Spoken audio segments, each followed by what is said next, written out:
Okay, next session. Sue's going to chair the next session. Yes? Yeah, thank you, Sue. Well, I'm very delighted to be able to introduce John Baxter to you for the first session, not least because we're sporting the same stylish sticks, but also because I've thoroughly enjoyed his presentations on Zoom, and to meet you in the flesh is great, and because nobody else is doing what you do about the intersection of music hall and folk song. I think we've all got a huge amount to learn from that. So here you are, sense of place in music halls on some of the repertoire of traditional singers, John Baxter. Straight to the next slide.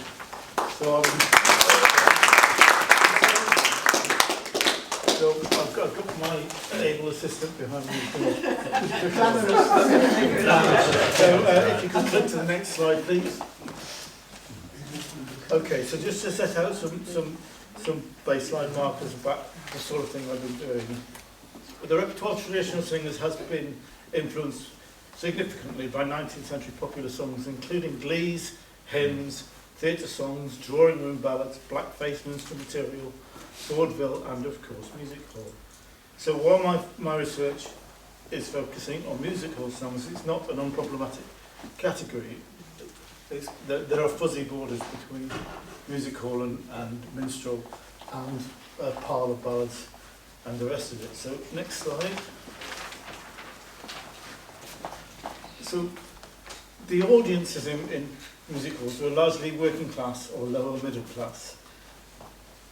I would argue that the most popular songs in the halls were neither a simple reflection of the audience's worldview, they were not a simple working class culture, as has been argued, nor were they an alien upper class culture imposed from above. Singers and songwriters generally emerged from the same sort of background as their audience, but nonetheless had to negotiate between sometimes conflicting pressures of what the audience wanted and the demands of respectability, which were always very important to the licensing authorities. So this means that the repertoire could include both nationalistic Tory anthems and cheeky comic critiques of class society, often written by the same people, performed by the same people in the same venue and the same evening. Many of the songs in the music hall invoke a sense of place to engage their audience, reflecting as a way of establishing a community of understanding between the performer and the audience, reflecting lived and imagined experiences shared between the audience and performer. Well, that's the technical stuff. Next slide. Next slide again. Are you missing that one? I generated a top 100 music hall songs that have influenced the repertoire of traditional singing. And I found that 15 of the top 100 reflected rural issues. And then we have issues around home and battlefield. And I'm not going to talk about urban issues or seafaring issues or work, because I want to talk about local songs at the end. That doesn't actually add up. It's a rounding error. I'll leave that easily with everything. Next slide, please. And I'm going to skip that one as well. Right. So the 15 songs in the top 100 folk songs from the halls, if you start with Little Brown Jug, which has only recently gone into my list because I always thought of it as a Glenn Miller song and didn't realise that it was actually largely popularised in the halls. But we'll come on to that in a minute. That's the complete list, which will be available. My presentation will be available for download afterwards with the videos stripped out. Next slide. And then click play. So we're going to hear 3 contrasting versions of the top 3 songs. I go farming to my farm, and take a little brown jug off the hot coal light. Little Brown Jug. Little brown jug, little brown jug, little brown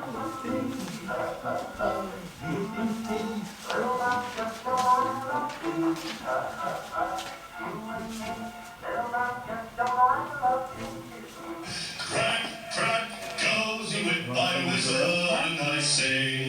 I sit upon my wagon, I'm as happy as a king. My horse is always willing, and I am never sad. There's none can lead a jolly life like Jim the Carter's lad. Now do I be a fair young country boy? Father comes from Fairwood. He's got another six just like I. Goodness, he couldn't rear him. And do my mom make dumplings fine? I bet you like to try one. I've yet to find me a better one. A country boy like I am. 'Cause I can drive a plow, milk a cow. I can reap and sow. Fresh as a daisy that grows in the field because I buttercup June. Okay, so just to say a little bit about the origins of those three songs. Little Brown Jug was described by an American writer as one of the earliest and most popular drinking songs in American popular music. It was written by Philadelphia music publisher Joseph Winner, you may have come across. It was written under the pen name E.A. Eastburn because he didn't want to be associated with a drinking song. In Britain, it was popularised by Jolly John Nash, who arguably was the first laughing comedian that integrated laughter into his songs and singing. We don't have any recordings, I'm not sure exactly how we did it.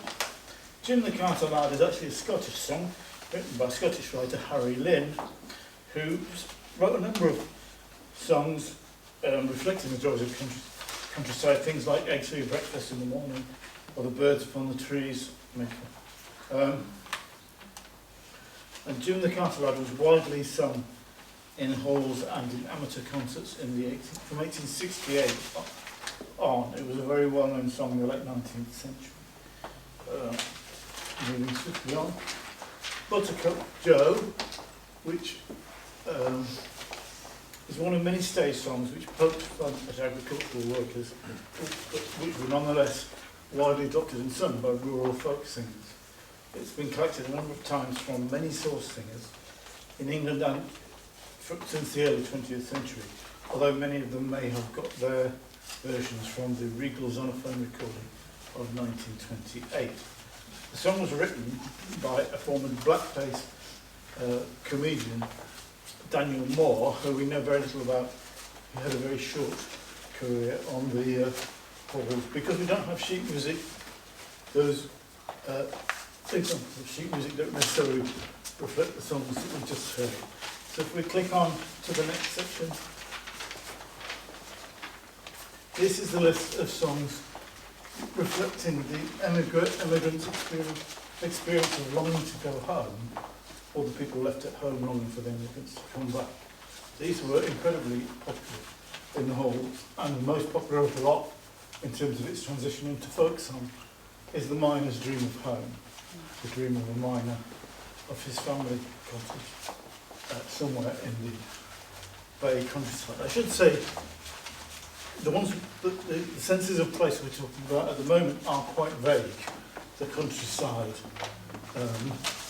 home, and I'll talk more about that later. So if we click to the next screen, we'll go to the top three, and if we listen to the music, I could click, I'm afraid the extracts are a bit longer and I couldn't edit them down. But if we press play, Peter Dawson was mentioned before.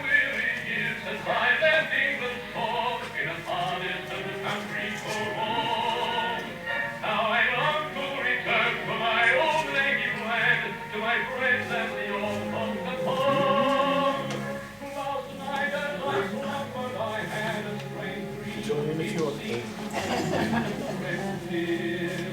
I dream following from the land of my birth to the heart of earth and never fear.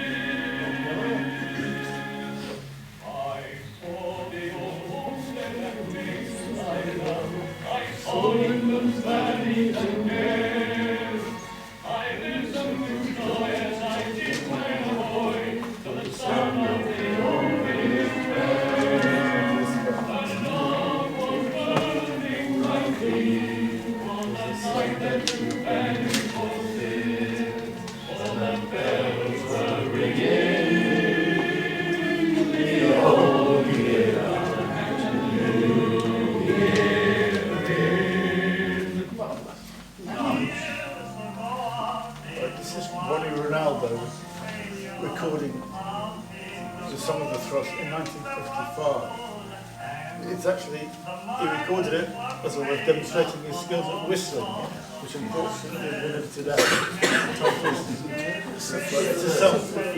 It's a song about tough old miners in Australia being brought to tears by the song of an English thrush.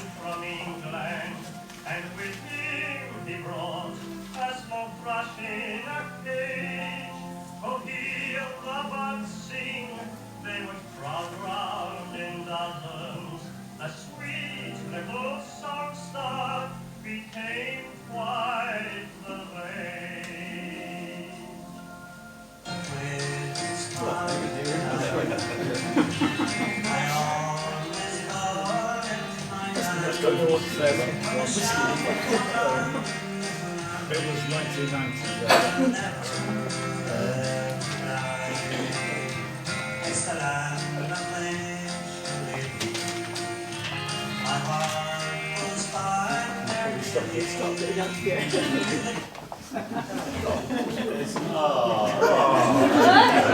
I think the joy for me in that one is rhyming shillelagh with Daly.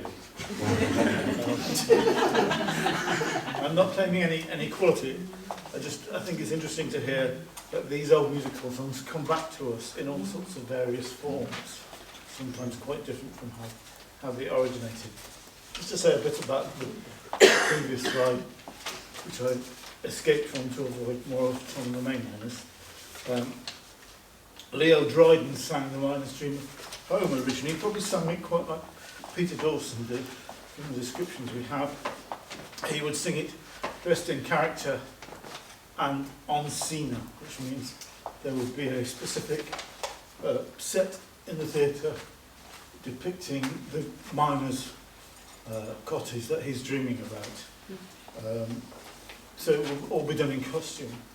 Other songs were sung in wartime or time tales, but these songs tended to be done in front of elaborate painted scenery and could have hundreds of people, literally hundreds of people, wandering on and off the stage to illustrate the song.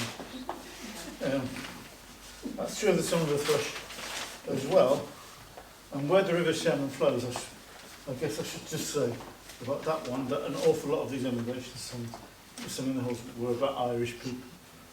The Irish diaspora, obviously, in Scotland and England.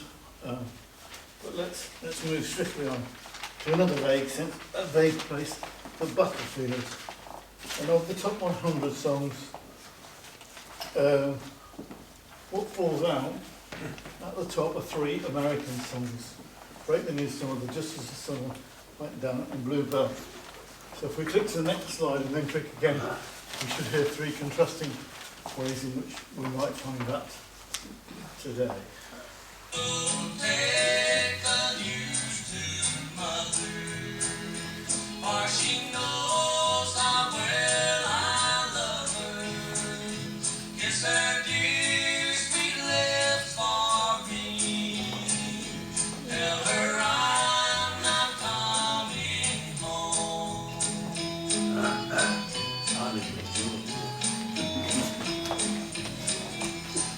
Still good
3 songs that evoke a sense of battlefield, perhaps an imagined idea of what the battlefield is like, with the daring do, with the letters home to mother to say I'm dying bravely in the field and all the rest of it. But there's perhaps a more interesting story behind these. I find it interesting. I've got to get the year right, 1899 is the year of the Spanish-American War. And it's the first time America's been involved in a war since the Civil War. And American music publishers rushed to market hundreds of songs to exploit the wave of patriotism that was going on in America. They were dreadfully disappointed, quite openly so, when the war only lasted 6 months. And they had all these songs they didn't know what to do with. And they started exporting them to Britain. So Morris Wilson Disher, an early historian of the whole, says this: the Spanish-American conflict of 1898 was over so soon that by 1899 the songs had about as much interest as out-of-date newspapers. The United States would cry over them no more.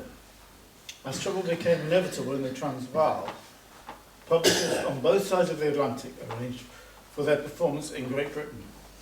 Without the slightest suspicion that the goods they were consuming were second-hand, the audiences of English music halls and pantomimes were enthusiastically cheering ballads in honour of imaginary heroes who had already died for an entirely different cause. So pointing out the cynicism, really, of the Timpanali publishers. And I should say all of those songs were revived for the First World War and marketed. So let's click on to the next one. Right. We know that there were songs in the music halls sung about the locality. They were usually sung by people lower down the bill, and they usually weren't published as sheet music. A Man You Don't Meet Every Day is a song. Let me tell you what I've written.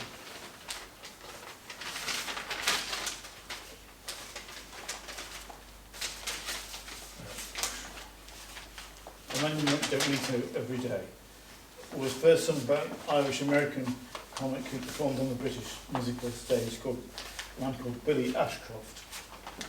And he sang at the Star in Bradford and the Star in Liverpool, and these names feature in the lyrics of the song. So when you sing, I landed in Bradford a few days ago. I thought I would go to the Star. We were talking about the Star Music Hall in Bradford. But the others are fairly generic songs. My Pretty Yorkshire Lass appeals perhaps to a sense of Yorkshire regionalism. Just saying what nice person the Yorkshire Lass is. Rocky Road to Dublin describes the rocky road to Dublin. Sour Milk Cart describes the trip into Glasgow of someone on the sour milk cart as opposed to the fresh milk cart. But these were all sort of, I felt, mostly quite tenuous. And I was looking, going to click to the next slide, for something to indicate whether there was more of what happened in the North East, where songwriters and performers like George Ridley, Joe Wilson, Tommy Armstrong wrote local songs for local people in the local dialect. And these are tremendously popular in the North East. They do not, the method I used based on the road index doesn't give these a terribly high priority because the road index is designed to look at stuff that happened before the revival. And the popularity of these songs is largely based on their performance in the revival. So things like Cushy Butterfield wouldn't have been that widely known in the early 20th century outside of the North East. But weren't there other okay. I must do this. I have to do this.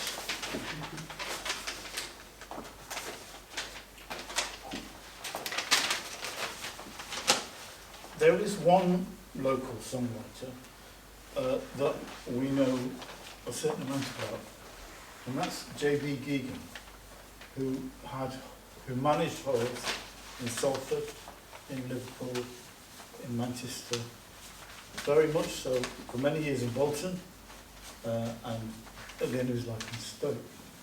And he wrote lots of national songs, nationalistic songs, but he also wrote lots of local songs. So he wrote Glossop Road, which is about the adventures of Brown in the red light district of Sheffield, right just beside the door.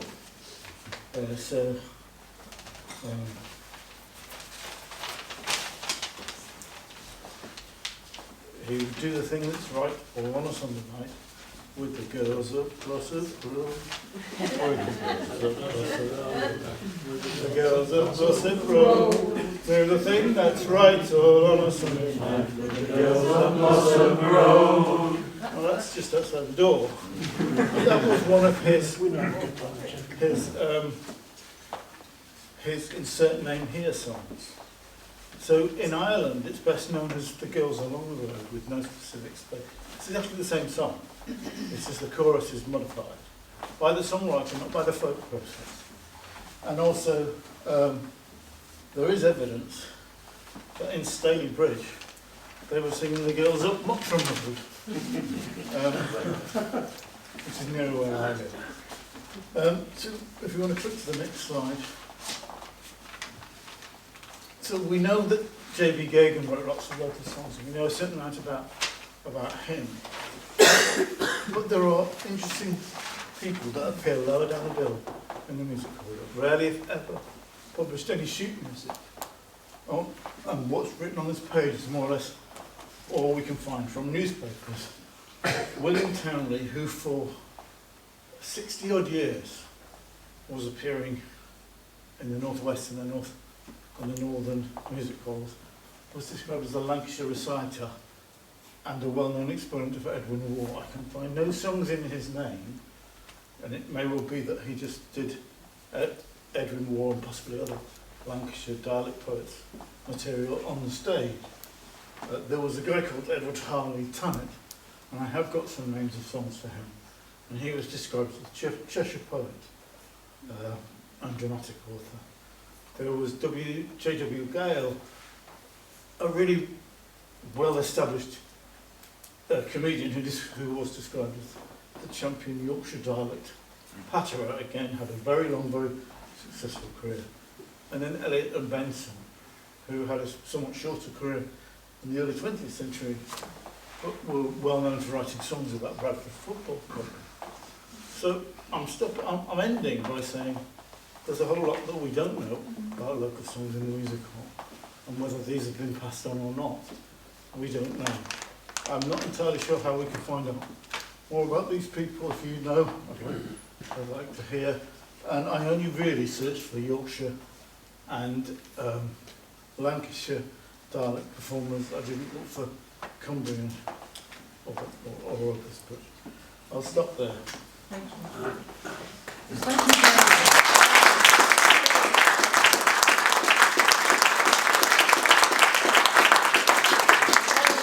So much from you, but I was astonished how many people here actually did seem to know some of the musical songs there, including the rudest, of course. All right, anybody got any questions, Steve? The Bluebell. How many people have heard that before? How many people here? Put your hand up, please. How many people have heard the Bluebell song before? Nobody. Steve, my granddad sang a parody of that, 3-verse parody. Yeah. I'll sing it to you later, John. those, a lot of those songs that were quite pompous were always sung in parody form. An awful lot of them. And the parodies weren't always, as you know, they weren't always written down properly or recorded. But yeah, they lend themselves to parody very well. Then, Just a point of information, really, the Miner's Dream of Home is sung at the end of the carols, or used to be sung at the end of the carols, at the Royal at Dunworth. I don't think they do it anywhere else other than that. But it was always the last song of the carol singing season, which generally took place between, depending on the calendar, 29th, 28th, 29th of December, that sort of time. do you know why that was, Dave, or when it It's got the words, started? brings that out the old tradition? year out and the new year brings the new year in. Ah, right. That's all it is. So the Sure. sentiment, yeah. Given Steve's comment earlier about people making up songs, derogatory songs in other places, do you think that links in with people in Sheffield singing a song about Glossop Road rather than picking a song with a title that's more linked to Sheffield? If you see what I mean, it's Glossop. I thought it was more to do with the resonance. Well, the writer was from Bolton, wasn't No, that's not the. Right. No, that's not really the point I'm making. Yeah. I'm trying to say that people in Sheffield sing it, but they put Glossop, well, popularise it using the word Glossop Road. In other words, somewhere else, not. Yeah. It's when the Red Light District was. You're actually only, Yeah, you're okay. only a quarter of a In mile terms of from supporting Glossop. Steve's idea, there were songs like Manchester, a seaport town, which was also known as Leeds, a seaport town, which was about canal building and how this would turn our inland cities into major ports and making fun of that. But you can find broadsides of that which have the gap in them, which have Leeds in them, and which have Manchester. So it was localised wherever you... Yeah, so the musical songwriters deliberately wrote songs that allowed you to insert the place name and make it local. Made it easy to make a song local. Steve again. Harry Clifton, who's been mentioned several times there, he was one of the main ones for that. He's not strictly speaking a musical artist because he had a troupe of people and they went to the book market theatres. So I know he's thought of as musical strictly, but strictly speaking he was more upmarket than that, and he would wherever he went he toured around Ireland, round Britain, and he had a song for just about every city or town. Mentioned in Hull, for instance, he wrote the Land of Green Ginger, which is a famous street in Hull. Also a red light district, isn't it? No. Oh no, okay. I thought, is there a theme emerging? It's got the smallest window in the world down it. Something that's been puzzling me right since the beginning today, talking about negative songs about other places, and Steve was saying that, if you had written a song about somewhere else, then you might change the name, because it's a negative. There's a whole tradition of blason populaire, of rhymes. Everybody has a rhyme about their village and how good it is, but the next village is really bad. I can't think of one, but so and so for That's right. whores and something and so on. I don't think that in these music hall songs you could get away with singing a negative song about another town. You don't stand up in Sheffield and sing a song about how terrible they are from Rotherham, for instance. But you can sing a song that stereotypes at a broader level, that stereotypes the Irish or the Scots or whatever, and probably get away with it. But you couldn't get away with stereotyping a specific place, especially if it's nearby, because they may be in the audience. Yeah, I think And they may well throw things at you. That's a really important period that we're talking about, that had train transport. So even the local performers I'm talking about would be likely to perform in Yorkshire and Lancashire, Cumbria, possibly Lowland Scotland. That's the sort of thing, but not in London, because there were these regional performers that tended not to go to London or not to go to London very successfully, but had a much more geographically limited career. I don't know if that makes sense. So I think you're right. because people from Rotherham would know about people from Oldham, because it's near enough now. I mean, in the 18th century, it was probably relatively difficult to get. It was certainly almost impossible to get from Sheffield to Glossop in the 18th century. But in the 19th century, with the trains, it became quite easy. That's a whole other dimension to talk about. Yeah. I think we'll have to, a minute. So, yes, No, I was just quick going to remind- mention that we were talking before about the song The Railway Porter, My Name is Willie Lee, which mentions loads of places, and that's probably because all these places are becoming reachable and people get out to them. And Yeah, there's something about how working people were having more free time and more money to spend, and the invention of leisure. All of that is a huge area to look at. And people have, there's been quite a lot written about that already. But I think that's, it's all part of the big picture in the second half of the 19th century. Well, thank you very much, John. I think that we all really enjoyed that. Always something new.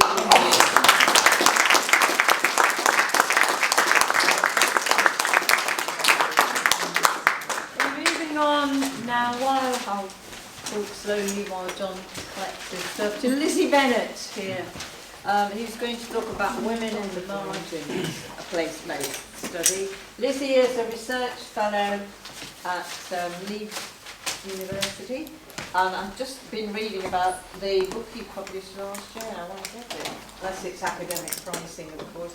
The paperback is out in July. Oh, right. For a much more reasonable sum. £30. Read Liz's biography. So this is moving into a very, very different field.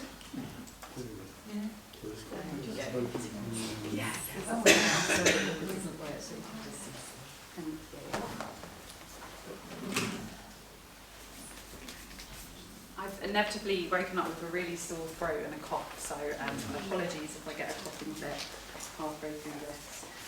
My name's Lizzie Bennett, my pronouns are she/her, and my visual description is a white woman in her mid-30s with red hair and Brighton accent. In this paper, I will summarise some of the arguments I make in my chapter, Women in the Margins, which is being published in the forthcoming Cambridge Companion to Folk Music. In the chapter, I explore 3 female folk song collectors and 3 women from whom they collected songs, to provide wider commentary on the contributions of women to the first folk song revival in England and their subsequent marginalisation.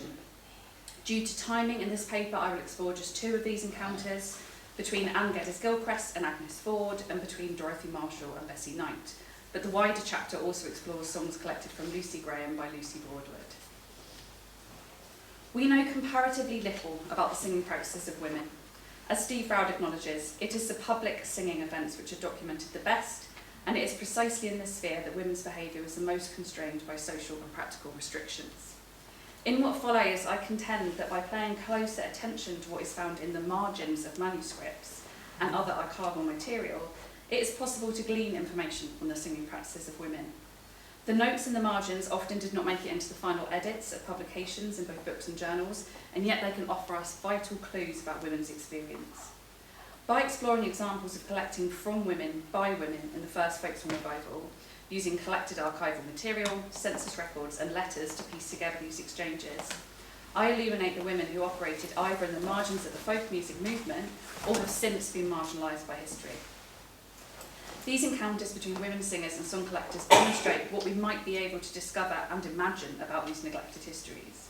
These encounters were also in-placed encounters, taking place in the county of Sussex, where I'm from. My choice of a fixed location for this chapter was practical in order to provide useful parameters, but it was also informed by a desire to explore how some of these generative constraints on female folk song collectors also contributed to a rich knowledge of the local areas in which they collected and the singing practices therein. Anne Geddes-Gilchrist was a prolific song collector in her home county of Lancashire, neighbouring Westmoreland and Scotland, where her parents were from. She was a member of editorial boards for the English folk song societies for over 40 years, gave public lectures, collected a considerable volume of songs, singing games, folk dances and calendar customs, contributed a substantial amount of annotations, articles, book reviews and editorial work to the Folk Song Society journals, received a gold badge from the English Folk Dance and Song Society and an OBE for services to music. Despite these achievements, Anne remains a lesser-known figure, in part, as Peter Snape argues, because she did not publish any books. Nevertheless, as Lynn Vaux notes, quote, Gilchrist's legacy to the folk music world is an important one, and her papers are waiting to be mined for further information. Vaux notes that the majority of Anne's collecting activities were from family members or from people in the communities where she spent time, and her connection was almost always through her acquaintance with someone the singers knew. Born in Manchester in 1863 to a large and artistic family, one of Anne's earliest musical memories was of her mother singing to the children. Anne was musical from an early age and loved to listen to melodies of all kinds, not only her family songs, but also church hymns, songs her nursemaids taught her, and singing games learned at her grandfather's house in Cheshire during Christmas visits. Both a singer and a pianist, she studied harmony and composition in Manchester, and in 1886 was awarded a Special Royal Academy of Music Gold Medal. Her father, George Gilchrist, is listed in the 1901 census as a retired bank manager, and the family employs domestic servants. The Gilchrist family spent their holidays at Sunderland Point, a small coastal village near Lancaster, and the family became involved with the musical and everyday life of this community, arranging and performing in many musical concerts. Anne later collected a number of folk songs from Sunderland Point and continued to visit her siblings, who lived there for the rest of her life. She also collected songs in Southport, where she lived during the late 1800s and early 1900s, and later settled in 1920 in the village of Stodder on the outskirts of Lancaster, which looks across to the River Loom and to Sunderland Point. During the first folk song revival, Anne was the only collector to focus on the northwest of England and contributed significantly to our knowledge of folk traditions in Lancashire. Anne worked mostly alone, writing out words in longhand, although she sometimes used a sister or other helper to transcribe the lyrics while she noted down the tune. In common with other female collectors, Anne faced barriers in collecting on account of her gender and class, and whether certain songs were deemed suitable for her. In her account of collecting from an old sailor in Southport, Anne recalled that he, quote, stopped halfway through a verse. Had he forgotten the rest, I asked.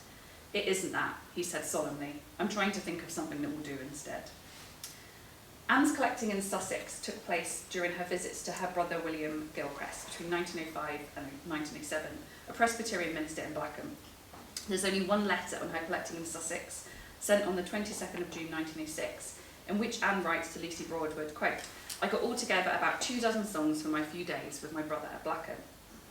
Agnes Ford of Witham, Sussex, sang songs for Anne in 1906 and 1907, and also collected songs from Agnes's husband William in 1906, and had already met and collected the song The Cottage in the Wood from Agnes's daughter Ethel Ford in 1905. It's not clear how Anne knew how to collect from Ethel. At the bottom of the manuscript pictured here, she writes, Ethel Ford from her father, Blackham, 1905. She also notes under Ethel's version of The Farmer's Boy, NB, do ask Ethel's father for his version of The Old Grey Mare, shout out to Steve. Her mother for Silvery was riding on the King's Highway or something of the kind. A song about Barbary, perhaps a version of Barbara Allen, and ask Flora Coombs' mother for 2 songs. In the 1901 census, Agnes Ford is 42 and lives at Forge Cottage, Witham. The image pictured is from approximately 1910. She lived at Forge Cottage with her husband William Ford, a blacksmith aged 47, and the 12-year-old William and 8-year-old daughter Ethel. This makes Ethel about 12 years old when Anne first collected from her in 1905, and Anne and William approximately 47 and 54 respectively in 1906. Agnes's birthplace is given as Cowden in Kent, just over the border from Witham. Her father was a farmer who came from Brighton, Sussex, and her mother, Jane Durrant, came from Kent.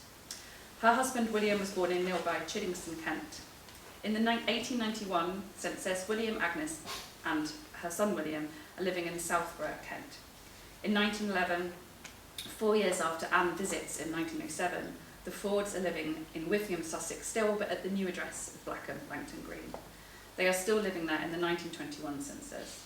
William is 71 and his occupation is shoeing and general smith. Agnes is 63 and her occupation is home duties. Agnes's death is recorded as 1924, making her approximately 65 when she died. Beyond these scant archival records, it is difficult to know much about Agnes's life. However, the notes made by Anne afford to us a certain degree of insight into Agnes's singing practices. In her letter to Lucy Broadwood, Anne expresses hope that Lucy and the editorial board of the Folk Song Society will not be too disappointed by the songs, none of which show, quote, any signs of extreme antiquity, and which she fears are little more than texts on which to hang observations of various kinds. She reminds Lucy that it was you who encouraged me to write notes, and you can easily strike out what you consider superfluous or over-elaborate. At the bottom of Mother, Mother, Make My Bed, sung by Agnes in 1906, Anne notes, Mrs. Ford learned from her mother. The same note is found in the margins of the manuscript for the Banks of the Sweet Dundee. Similar notes appear on other manuscripts from other singers that Anne collected from in Sussex. By the side of the music for Green Bushes, a note reads, Mrs. Jennet, 70, from her mother, Mrs. Yeoman. Following Anne's note to herself and the farmer's boy to ask Flora Coombs' mother for 2 songs, Anne collected 5 songs from Elizabeth Coomer, as well as 3 from Elizabeth and her husband William, a farm labourer, who also sang 6 songs for Anne himself. On the bottom of the manuscript for The False-Hearted Lover, Anne has marked Mrs. Coomer from her sister. Next to the music for The Dark-Eyed Sailor, Anne notes that the song was sung by the Mrs. and the Mrs. Coomers. Through close attention to Anne's notes, insights can be gained into the transmission of songs between women, mother to daughter, sister to sister. But it also highlights ways in which women may have recommended other female singers to collectors. The Coomers are living a few houses away from the Fords in the 1901 census, suggesting that Ethel Ford probably recommended Elizabeth Coomer as a singer to Anne. On the manuscript of The Squire and the Milkmaid, collected from Miss Flora Coomer, Anne notes, quote, learnt from her mother. Her sister also sang it. Her mother had learnt it out of a songbook. Additionally, Anne's notes also show that women learned songs from men, taught songs to men, and sang songs with men. There are songs collected jointly from Mr. and Mrs. Coomer. Ethel Ford's version of The Cottage in the Wood, as well as the farmer's boys, carried the note learnt from her father, the blacksmith. And on Mr. Ford's song, Sylvie and Tan, Anne has written the addendum, was learnt as a boy from the singer's stepmother. The Fords and the Coomers represent the rural working classes commonly associated with folk song. However, Anne's collecting in Sussex also included songs from Mrs. Amabel Ludlow of Beech Green Park, who was married to Major Ludlow and had considerable private means. Anne collected 3 songs from Amabel, 2 of which have notes on where she learnt them from. Little Sir William was learnt from a Miss Blythe, and Lord Lovell from her old family nurse. On the other song collected by Anne, 2 Little Hares, is unattributed. However, it is written on paper headed with Beech Green, Witham, Sussex, suggesting this may also have been collected from Amabel, and indicating ways in which we might discover unattributed women's songs in the archive. I've written elsewhere about where women's songs can be catalogued under their husbands' names. Dorothy Marshall was an amateur folk song collector working in Sussex between 1912 and 1916 in partnership with the better-known professional collector Clive Carey. Their material was housed in the Clive Carey collection at the Vaughan Williams Memorial Library in London. In the 1871 census, Dorothy is 4 years old and living with her parents in Wiltshire, making her birth approximately 1867. Her birthplace is given as France. Her father, Captain John George Don Marshall of the Gordon Highlanders, is a 45-year-old landowner, and her mother, Catherine Marshall, is 43. Also living at the property are her 2-year-old brother, Kenneth, and 3 domestic servants. I can find no entry for Dorothy in the 1881 and 1891 census, perhaps owing to Dorothy's father's job abroad. In the 1901 census, Dorothy is 34 and living at Chithurst House in Sussex. She lives there with her parents, both of whom are now in their 70s, and 3 domestic servants, one of whom, Charles Moore, is a 23-year-old coachman, more on which later. Following her father's death in 1906, in the 1911 census, Dorothy is 44 and still living at Chithurst House with her mother, 3 domestic servants. Although Charles Moore is not recorded on the census, through Dorothy's correspondence to Carey, we know that he continued to work with them during this period. Dorothy died in 1916 and was buried in Chithurst on the 27th of April. At the time of her death, she was living in nearby Berriton, Petersfield. Little is known about Dorothy's musical life before she began to correspond with Carey in 1911. However, George Frampton noted that Dorothy's father taught her 3 sea shanties he had learnt on a, quote, East India Company ship in the 1850s, and that she knew some piano and had some musical guests. In her letters, she discusses playing in the local whistle and fife band, many of whose members comprised the Chithurst Tipteerers, the revival of which Dorothy greatly encouraged. There is a black and white photograph of this ensemble taken in early January 1912 with 7 tipteerers in full costume. 2 were Frank Daughtry and Frank Owlbury, singers whom Dorothy and Carey also collected from. Unlike Lucy Broadwood and Anne Geddes Gilchrist, no photograph remains of Dorothy Marshall. but through her letters and this photograph, she documented some of the aspects of the people she collected from. The Esperance Guild of Morris dancers that Carey was working for at the time as a musical assistant contacted Dorothy in late 1910 to ask if she could assist Carey with his first collecting trip to Sussex. There's no evidence detailing how Dorothy was known to the Guild. However, even before Carey's arrival in Sussex, she had already collected nearly 30 songs from nearby villages. Over the next 2 years, they collected together on Carey's visits, with Dorothy continuing to collect alone. Carey's final visits were in September and October 1912. Thereafter, there's no record of Carey visiting Dorothy, although Dorothy remained in correspondence with him. After her death in 1916, Carey visited her area of West Sussex only once in 1990 and collected from a Mr. Vinnie, the landlord of George and Dragon and Hooton. Dorothy faced an additional barrier to collecting on account of chronic illness. She suffered badly from what was called neuritis at the time in both arms. What she describes as her limited musicianship led her to recording singers on the phonograph, although it is possible to surmise that this might also have been more comfortable than writing if she was suffering from chronic pain. This introduces another vital contributor, her coachman Charles Moore, who sometimes drove her and her phonograph to singers' homes to collect songs. In addition to driving her, he would also occasionally undertake the collecting himself when Dorothy was incapacitated. As she writes to Carey in July 1912, "I did not get to Hayshot last night, but Moore was quite the collector, and his best find is Lord Thomas and fair Eleanor." Her letters illuminate her understanding of and respect for the rural life and practices that these songs accompanied, and her participation in community activities such as the Trot and Whistle and Fife Band. In June 1912, Dorothy writes to Carey that the singers, quote, "don't approve her singing on Sundays and won't," and later that he should come down later that week would be pointless, as there is a lot of hay about and most of the men you want would very probably, almost certainly, be working till dark at it. She also attended and hosted practices for the band, writing in 1911 December to Carey that "you would love the tip-tearers all stamping around at Mrs. Brown's cottage, and old Brown and Albury reminding each other of all the songs they've ever heard, lots of them."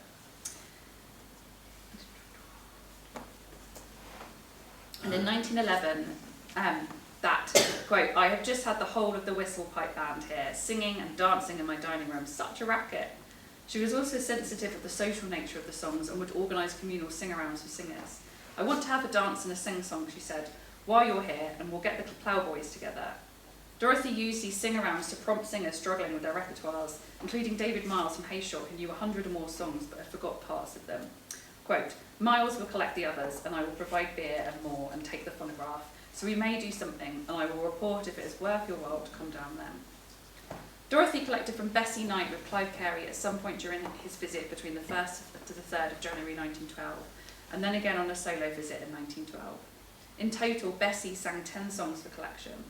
On the manuscript for Caroline and her Brisk Sailor Bold, Dorothy notes that the song was collected from Bessie Knight, Minstead, Stedham, keeper's daughter, songs learnt from her father. Her singing is also written about in an untitled newspaper clip, which forms part of the collection of papers donated to the Vaughan Williams Memorial Library by Dorothy's brother after her death. The newspaper clip describes a local performance of a tip-tearers play and a number of songs from local singers, and describes Bessie Knight singing Fair Phoebe and the Dark-Eyed Sailor, a song she had learnt from her father, as, quote, "scoring a great success." It also states that her father resides at Tylands. Although Bessie's area is noted as Minstead in Dorothy's notes, Tylands is administratively in the neighbouring village Warbeeding in some records, and Bector in others. In the 1911 census, Bessie is 26 and living at Tylands with her parents John and Elizabeth Knight and 3 elder sisters. Bessie is the youngest of 7, 1 boy and 5 girls. Her father's occupation is listed as gamekeeper, although Bessie's occupation is not listed. Her sisters' occupations include schoolkeeper, ladies' companion and household work. There appears to have been both a Tylands house and a Tylands cottage, with the Knights living in the former. According to the 1921 census, Bessie is 36 and continues to live at Tylands. In the 1939 registry, with both parents dead, she still lives at Tylands, and her occupation is listed as a poultry farmer. 3 sisters also live there. Bessie's death is recorded in 1940. She's 55 years old and still residing at Tylands. It is difficult to ascertain census information on her, in part because she remained single, which works to obscure women in the archive even further. However, what is possible to observe is that of her 6 siblings, Bessie inherited both the singing tradition and songs from her father, and that she sang at least once publicly to great success. It is important to note that Carey, wherever possible, gave Dorothy full credit for her work. In a letter to him in 1911, Dorothy teases him and makes it clear that she considers their work a joint endeavour. "All right, Mr. Carey, I shall now go about saying that you have bagged all of our discoveries and are vaunting them as your own in the sharpest way. Of course they are yours as much as anybody's. I should never have thought the music but for you." Amateur collections like Dorothy have become subsequently obscured in and by the archive, placed under the headings of better-known collectors. Even small details like the fact that her songs are catalogued under CC, Clive Carey, work to hide her contribution, and it's incumbent upon folk scholars to consider the ways in which, to quote Mariam Deva, feminist thought and feminist practice might frame archives. Dorothy's work was further obscured through the loss of her phonograph cylinders, which are thought to have been discarded in the 1960s owing to damage. Had these survived, they would have been a significant collection of recordings, and such a collection may have helped to link English folk music at the turn of the century with the names and voices of the singers themselves, rather than, as Boys argues, with the names of collectors. I echo Volz's sentiments on Anne Geddes-Gilchrist when I say that Dorothy's legacy to folk music was an important one, and her papers are waiting to be mined for further information. And I can read her handwriting really well now, so you need to help that, you know. Further research into Dorothy is also vital, as she collected from a large number of local women in addition to Bessie Knight. By exploring the margins of archival material, it is possible to see the varied circumstances and rich biographical details that tell us something, if not everything, about the women who were singing these songs. The 3 case studies I explore in the wider chapter show songs passing from mother to daughter, sisters to friends, fathers to daughters, mothers to sons, and recommendations of singers by other singers, suggesting not just a female familial tradition, but also one in which men participated. Moreover, in order to be known to each other, we see that these women must have sung outside of family circles. A focus on gender also enables a more nuanced and intersectional approach to the women who collected these songs. All 3 collectors in this chapter were white, single, childless, musically educated, lived on a private income, and came from middle or upper middle class backgrounds. To explore their gender is not to negate their class advantage, but rather to add nuance to it. In some cases, their gender was a generative constraint, meaning that they drew on correspondence, their social circles, and the communities and places they lived in for their collection. Both Dorothy Marshall's participation in the local whistle and fife band and Anne Geddes-Gilchrist's lifelong participation in organisation of musical concerts in Sunderland Point are evidence of collecting practices embedded in their respective communities and undertaken through a sense of place, suggesting, contrary to Ross Cole, that some folks and collectors were interested by the lived experience and the social world of singers. Ultimately, an intersectional feminist approach to the archive provides rich opportunities to discover more about female song collectors and the women they collected from. A project that explores women in the folk archives and their connections to each other is long overdue. By paying attention to the marginalisation of women, other marginal subjects in the folk revival will in turn become more visible, such as the folk traditions of Lancashire in Anne's collection.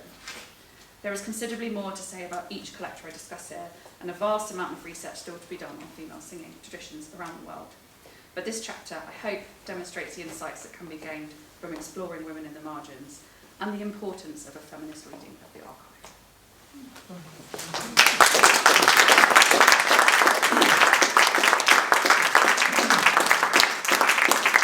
Thank you so much, Lizzie, and I think quite a few of us here were already quite aware of women and on the side of women. And I look forward at least to reading your chapter in that forthcoming Cambridge Companion.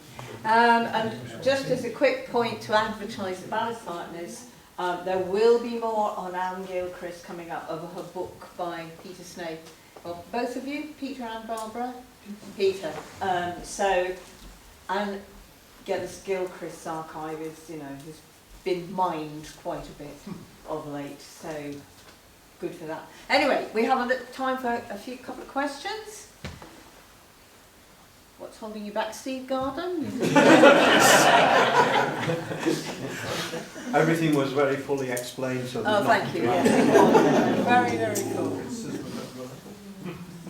I was just going to point out that Ella Mary Leather was also underrepresented in the journal in particular, because she didn't know the tunes, and the journal would only accept the name of the person who knew the tunes down, which I thought was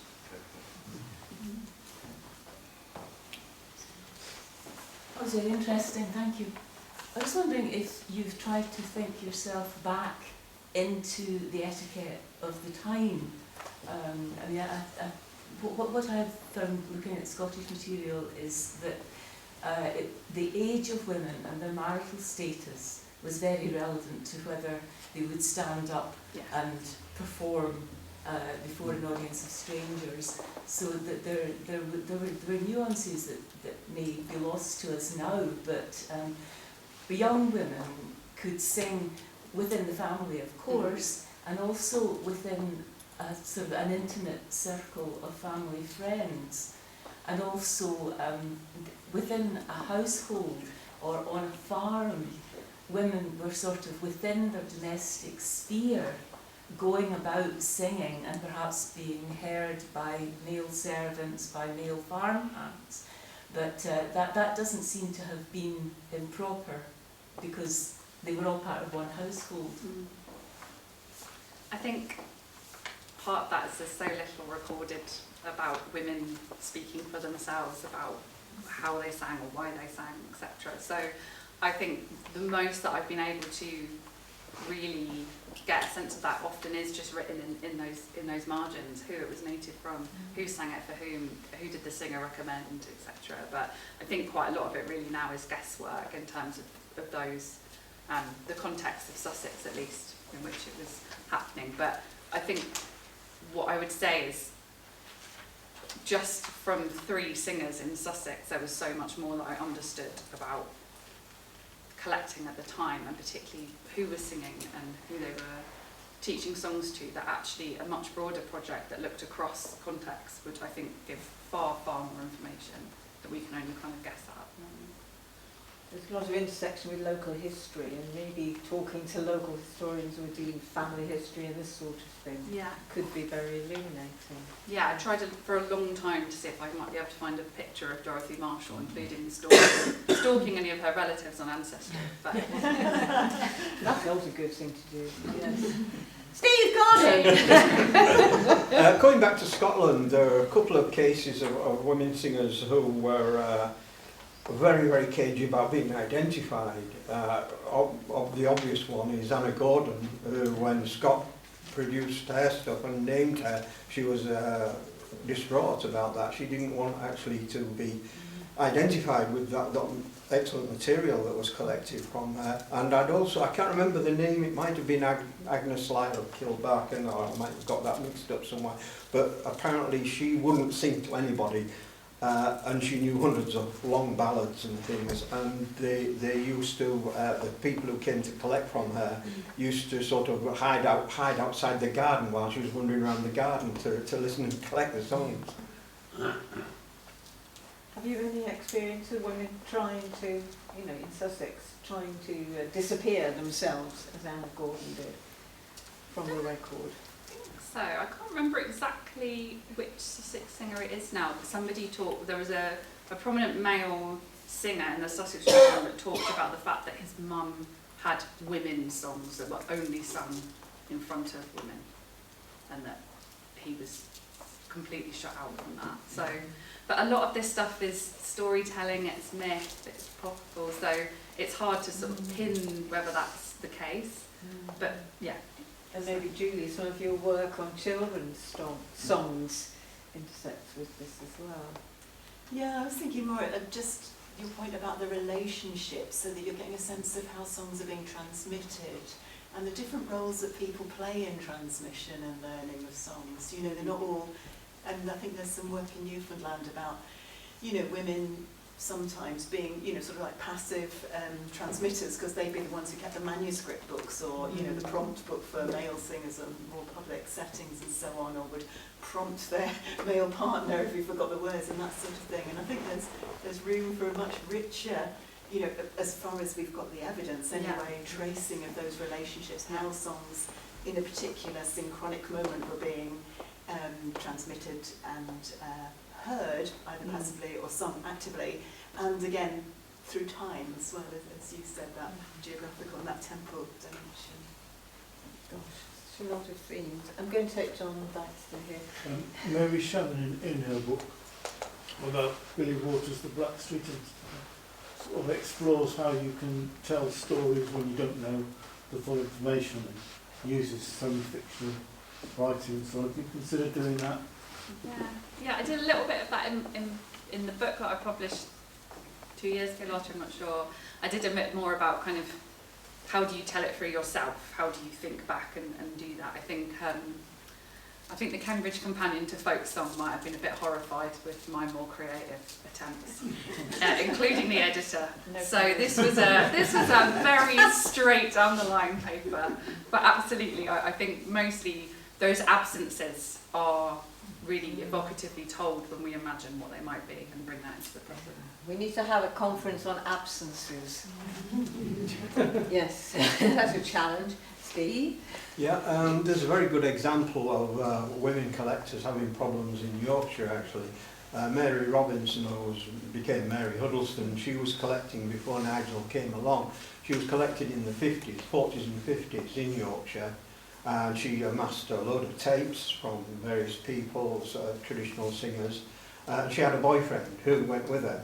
She felt at least, how true that was, in the 50s and the 40s, that she couldn't go into the pubs and go into, people without a male companion with her. And she had a boyfriend, and apparently he ran off with the tapes.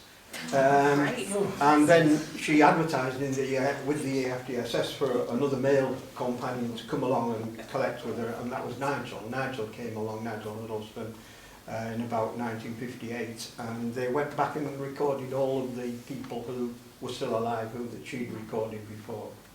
And I've got Mary's diaries from that, sort of full diary, set of diaries, which I'm passing on to this lady here.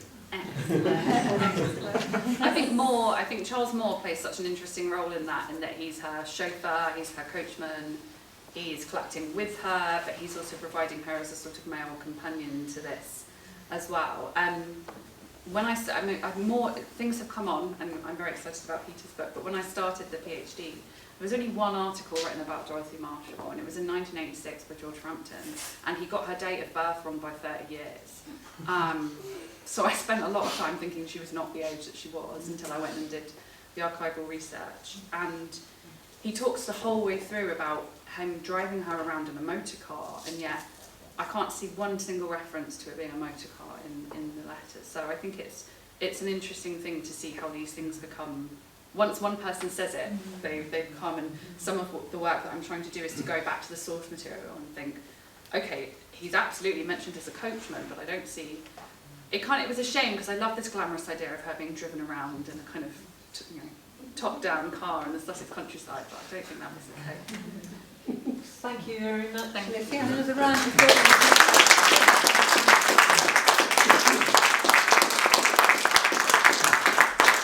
Reminding a very rich Steve scene, and I look forward to what else you're going to pull out of it. Brilliant. The next person up we have is Abby Flint, and Abby is currently researching on a very interesting sounding project at Oxford University. She works across various disciplines, but she's here today to talk to us songs for ramblers, open air singing, place and citizenship. Over to you. Thanks very much, and it's lovely to be here. And I presented a couple of years ago about the start of this research, so this is taking one element of that, thinking about place in particular. I'm a researcher and a poet. My work tends to cut across archaeology, history and the environmental humanities, so I'm not a scholar of song. But as I'm really interested in how people relate to and draw meaning from their relationships with environments, the theme of this event today really struck a chord with me. So I'm currently at the University of Oxford, but what I'm talking about today is research that I did while I was working at Newcastle University on this project here, In All Our Footsteps. And this was a project that was looking back the history of rights of way generally, but myself and Claire Hickman, who I was working with at Newcastle, found some songbooks when we were looking in the archives, sung by people who are walking on paths and trails. So that's how I sort of moved into an interest in song within this. And today I'm going to talk particularly about a very local area, so coming back to Sheffield and thinking about the connections between song and rambling and sense of place, with a particular focus on the Sheffield Clarion Ramblers. But before I go on to talk about the Clarion Ramblers group, I thought it would be interesting to just say a little bit about some of the theoretical material that's helped me think about this. So I was going to start by saying that the idea of place is really contested and debated across disciplines like geography and anthropology and sociology, and there's not much space for me to get into that there, but Sue's already talked about phenomenology and sense of place. That's great that some of that literature has been covered. But what I want to highlight is some points that relate directly to the role of sound in sense of place that I find quite useful thinking about singing and place in a historical context. So the anthropologist Stephen Feld has argued that traditionally our ideas around sense of place have been dominated by the visual, about what we see, and that very sort of romantic visual picture of landscapes. And so he points out that actually a lot of how we experience place is grounded in an acoustic dimension, and he coined the term acoustomology to talk about this. He and other writers like Michael Stocker have also pointed out that people are active co-creators of this multi-sensory sense of place. So making sound in place is a way of expressing who we are in relation to that locale. And hearing and feeling the soundscapes that we are within contributes to the emotional experience of place. So as Michael Stocker says, the world enters us by way of sound, and we sound back to gauge where we are in the world. So this emphasis that the sonic aspects of place are co-created by people alongside other human and other than human elements of environment, and constructions and meanings of specific places draw on both the sounds we hear and the associations and memories and emotions that those inspire, but also the sounds that we make ourselves, as this quote from Michael Gieder talks about. So how does this relate to rambling? The historian Ben Harker has noted that music was integral to rambling culture in the 1930s. And what Michael Gieder writes there, ramblers weren't just going out into the countryside to quietly listen to birdsong and the rustling of the wind through the trees. They were going out there taking and making their own noises that contributed to these countryside soundscapes. So I'm going to talk particularly about the Sheffield Clarion Ramblers today and their connection with place through the way that they combine singing and rambling. So the Sheffield Clarion Ramblers were founded by George Herbert Bridges Ward in 1900, and Ward was what's been described as a very pragmatic socialist. He came from working class roots. His first job was as an apprentice fitter, engineering in the steel industry. But he was very much inspired by the writing of people like Ruskin and Edward Carpenter about the benefits of being with and in nature. And part of his motivation for forming the Rambling Club was very much around providing opportunity for these healthy, open-air exercise opportunities and connection with nature for people from working class backgrounds in Sheffield. And this was for working class men and women, which was quite unusual at the time when these kind of activities tended to be segregated. So he placed an advert in Robert Blatchford's socialist newspaper, The Clarion, and led the first ramble on the 2nd of September 1900. And research that David Sisson's done into Ward and the activities of the Sheffield Clarion Ramblers shows that actually a lot of those first ramblers that went on that first ramble together knew each other already because they were members of the Clarion Vocal Union. So there was already this sense of singing being quite crucial to the ramblers right from its starting point. The club also published these wonderful annual handbooks that you can see a cover of here with Ward himself pictured on it, which are not only included the schedule of walks for the year ahead, but they also had extracts from essays, poems and songs that Ward recommended to be used on a ramble to have an educational perspective. And they had a wealth of essays and historical information, collection of folklore, local stories, local history. He did an awful lot of research to inform these, and they're kind of, I think, an untapped historical archive that's sitting there waiting for somebody to do a lot of work. They're really quite dense and long, these little handbooks. But within the books, Ward included hints for ramblers, and hints particularly for ramble leaders that suggested that they see some sort of a song is sung during the day. So singing was really crucial to their activities. So as well as including snippets of songs and songs themselves in the handbooks, in 1922, Ward pulled together 39 songs that were part of the club's repertoire and published the words to these in a pocket-sized songbook, connecting with place even through the title beautifully. Songs for Ramblers to Sing on the Moorlands, so being very clear about where these songs are for. It includes 24 songs which are parodies and rewrites, and 15 in their original versions. Mainly folk songs with some popular songs in there and a couple of hymns that have been rewritten. And interestingly, going back to some of the talks this morning, I think there are at least 3 rewritten lyrics for John Peel. So how popular a tune that was. So I'm going to give a few examples of how these songs and the singing practices of the club built and expressed a sense of place attachment for this rambling group. So the first example is through folk songs that are particular to the area. So for those of you that aren't familiar with Sheffield, Ringing Low is, I think, quite generously described as a town in the lyrics of this song. It is a very small sort of collection of houses on the westerly edge of Sheffield. But in the 1926 to 27 handbook, Ward describes collecting this song, the lyrics to this song from Mrs. Crawshaw in Ringing Low. And it's about small-scale coal mining that was going on at the time behind a wire mill, apparently, in Ringing Low. And he prints the lyrics that he has and appeals to local Ringing Low lovers to add further lyrics. Unfortunately, I couldn't see any of these reported in later editions of the handbooks. And I've also not been able to find this song in the Roud Index. So I don't know, has anybody heard of this song, the Ringing Low song?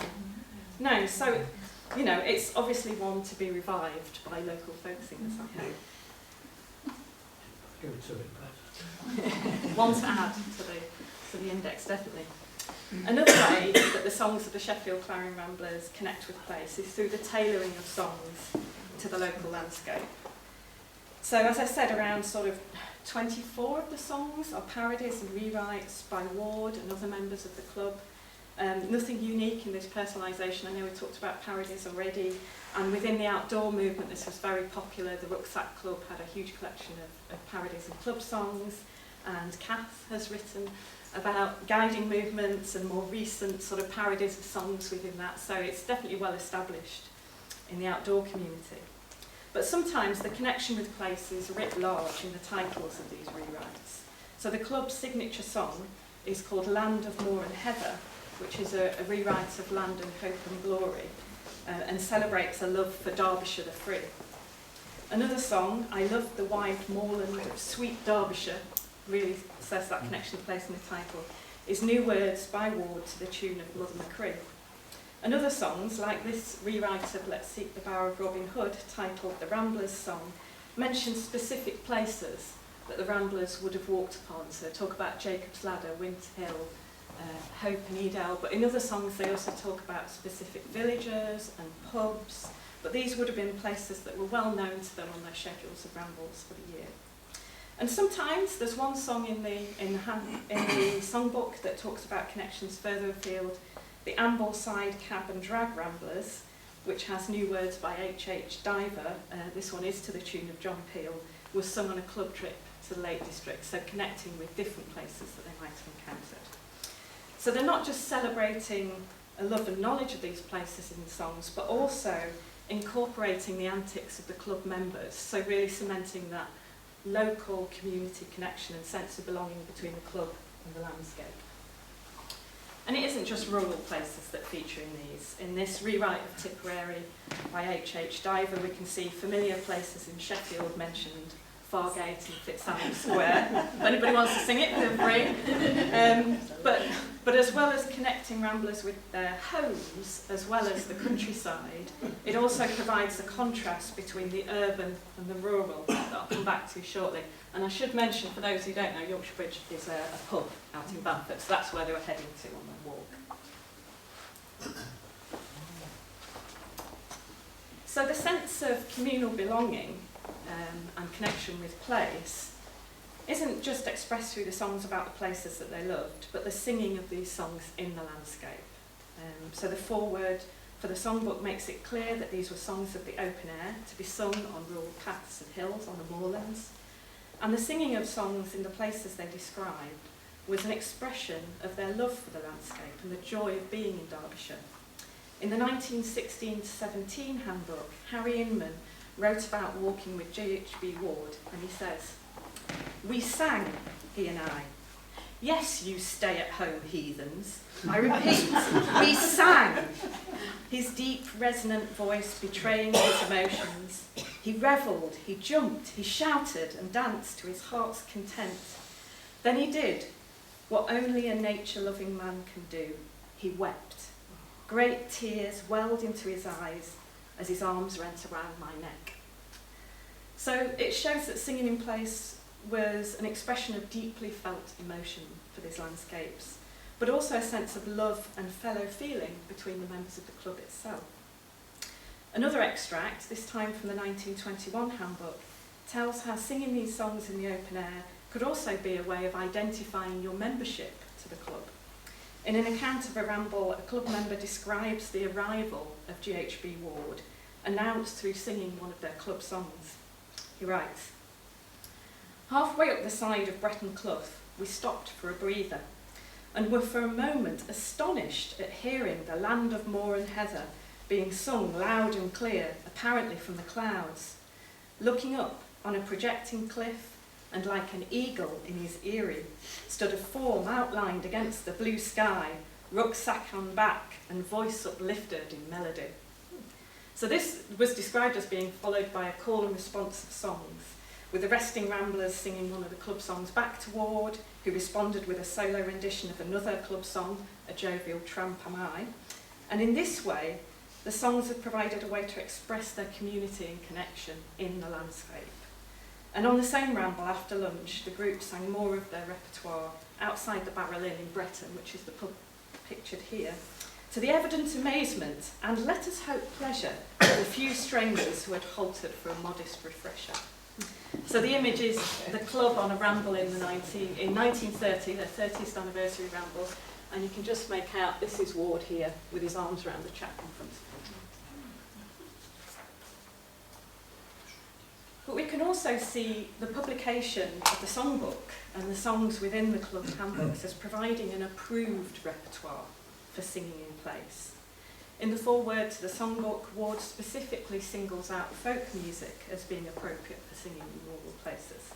In contrast, he complains about loud singing of dance songs and playing of instruments on the platforms of railway stations in rural locations, something which he thought represented silliness in public places. So there's a sense here of a kind of different repertoire appropriate for the rural as is for the urban. And numerous articles in the handbooks go on to talk about complaints of out-of-place town behaviours and by association out-of-place town people in the countryside.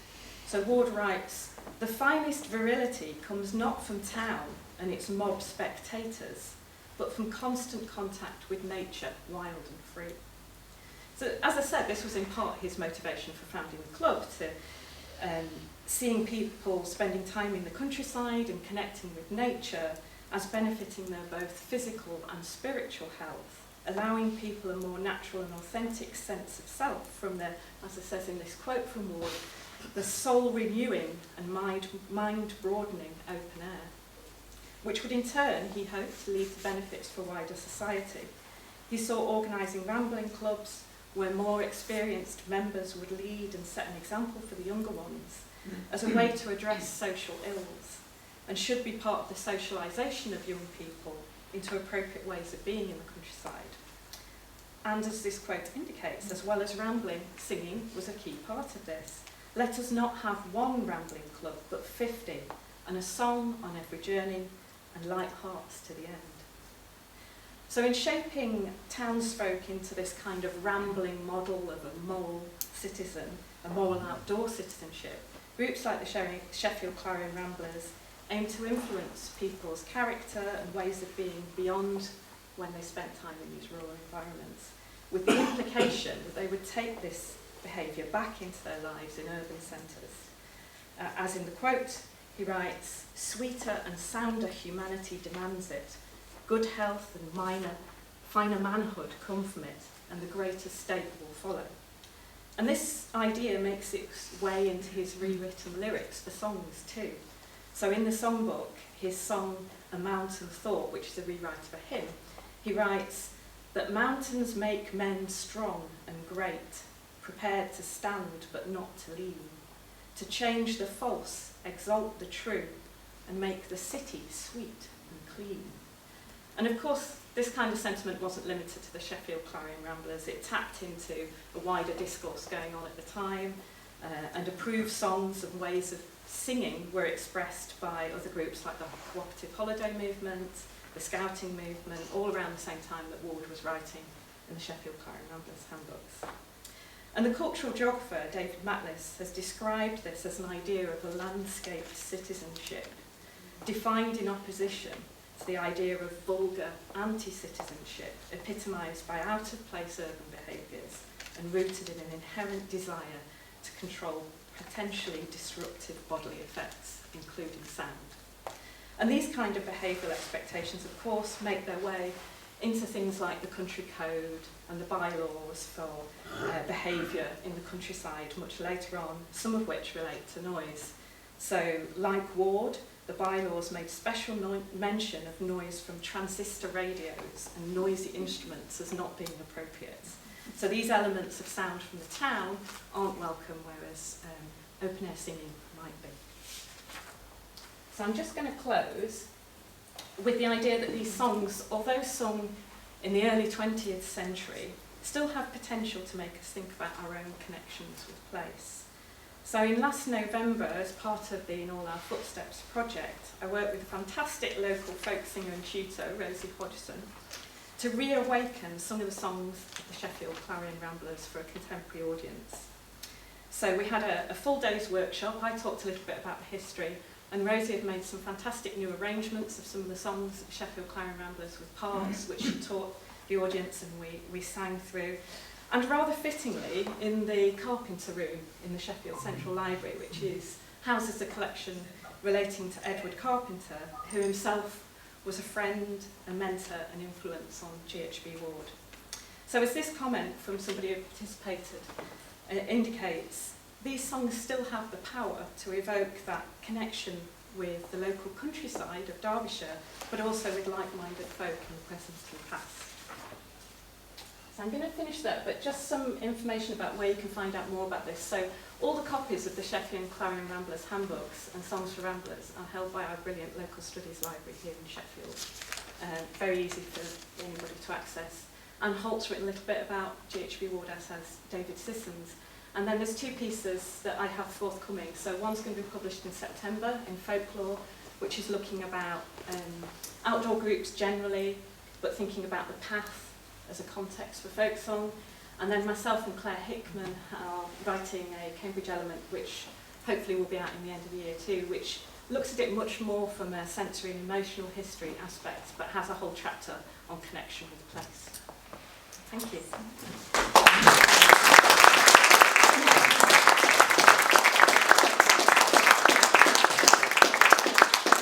Thank you very much, Abby. I always knew that us folk singing made us better citizens. Absolutely. We just need to do a bit more walking. But that's great. Would anybody, especially any Sheffield persons, like to make any comments about that? You're not I'm not a Sheffield person. person. I just want to stand up for the other side of the Pennines, actually, because today is the celebration. I would be there singing the Manchester Rambler if I wasn't here, but it's the day of the anniversary of the mass trespass in 1932 in Hayfield. And I just wondered whether you had looked into the Manchester side of things, because I've certainly seen accounts of young Jimmy Miller, or Ewan McCullagh as we know him, leading groups of people singing as they went. Yeah, and I've found an account of the writing of the Manchester Rambler as well, which was long before he was a professional folk singer. Yeah, I think I did come across some things. Obviously, I focused on the Sheffield Clarion Ramblers because I was looking at a particular archival material. There's only so much to look at.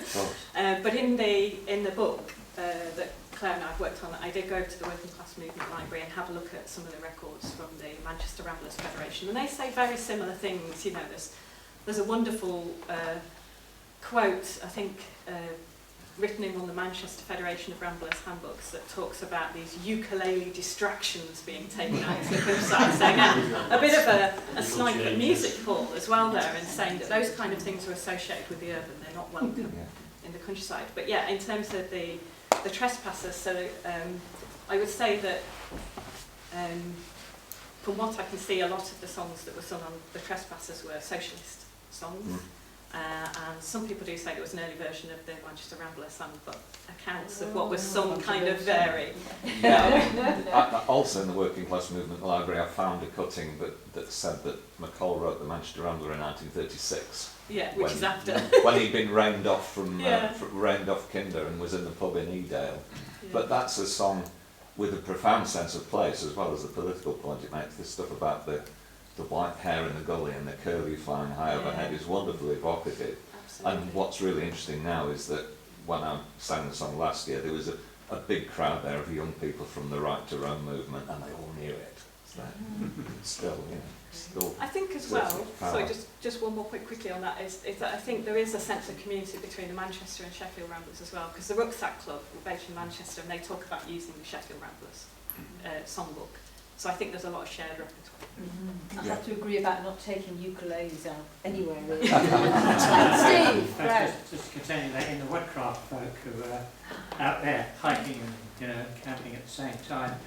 Of course, we didn't know where Manchester was, so we sang I'm a gambler from Churching Broadway. My money the underhand way. That's the way we sang it in the 50s. Brilliant. What round number is that one? Yet to get there. Okay. John, you had a question, yeah.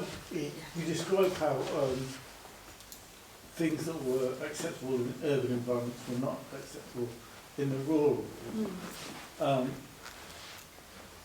But the earlier campaigns for rational recreation, both on the left and the right, were far more vitriolic than that. Yeah.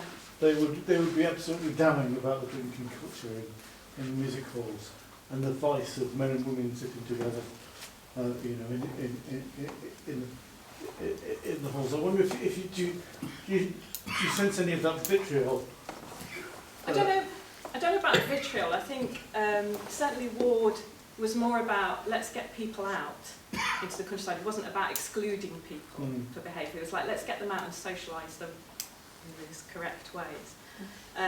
But yeah, I think sort of some of the records that I looked at for the cooperative holiday movement, they talk about wanting it to be an antidote to holidays in Blackpool, where people didn't spend their time in a rational and improving way and were too busy drinking and gambling and stuff like that. So I think there's still those discourses going on well into the early 20th century. About romanticism lives on. Wordsworth would have approved. Yeah. Blackpool in that. Martin had a question. Yeah. Hello, Abby. Thank you for that. That was very interesting. A lot of what you talked about with the clarion singers was singing in places, in breaks, and the places that they reached. Was there any singing on the move? And the reason I ask that is that most of the examples of that are soldiers singing in the First World War, for example, where a different kind of song is required. Not lyrical stuff at all, stuff that was rhythmic and so on. And only the German semi-military rambling organisations between the wars managed to achieve that as well, unless Ewan McCulloch, of course, did in his own militaristic way. Have you got any insight into that? It's really hard to see that, I think, from the material that I looked at, because they talk about certainly singing being an integral part of the ramble, seeing a song is sung, but it doesn't actually say whether it's sung at a refreshment stop or whilst they're moving. I think certainly people writing about the same time, there's a lovely book by somebody called Stephen Graham, who has a whole section on marching songs, and he was writing in 1926, and he talks about it lifting the spirits and reviving your body when you're tired and keeping you going. So they were certainly songs that were being sung at the time, but I think in the archival material I looked at, it's really hard to actually see exactly the singing practices and what they did. I think, we're probably getting to the end of where people who are involved in the sort of early 20th, mid-20th century, rambles of the Sheffield Clarion Ramblers would be around to tell us, but I think sort of more oral histories would help with that element of it. We're also getting towards the end of the Yeah, I don't morning. want to keep Julia people- has a question there. Thank you, Sue. I was just thinking about the way in which some customs involve singing at particular points, don't they? And obviously also thinking about local carolling, you know, when the carolers would go out and sing at the farmsteads and so on. And it just made me think about the way in which it's that sort of performative thing which you said you don't know too much about, whether it kind of almost was like beating the bounds almost on the walk, that you sort of memorialise particular points, that there were traditional places where you might sing this particular song, and whether that came into their practice. That'd be really interesting to know. Can I just assure Julia that it still carries on every December. We go out in a walk, our walking group, and we walk from Malin Bridge. We sing Malin Bridge at Malin Bridge. We sing Stannington on the way up the road. We sing Back Lane on Back Lane. We sing Spout Cottage on Spout Lane. And it's very much the place. Isn't it, they struggle a bit when they get to Egypt and Liverpool, by the way.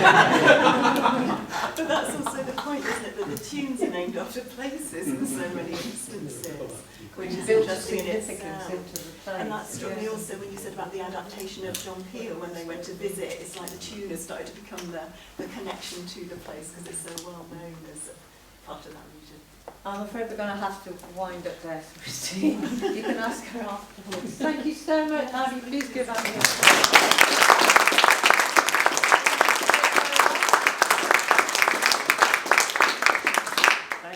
Thanks to everybody who spoke this morning. It was great.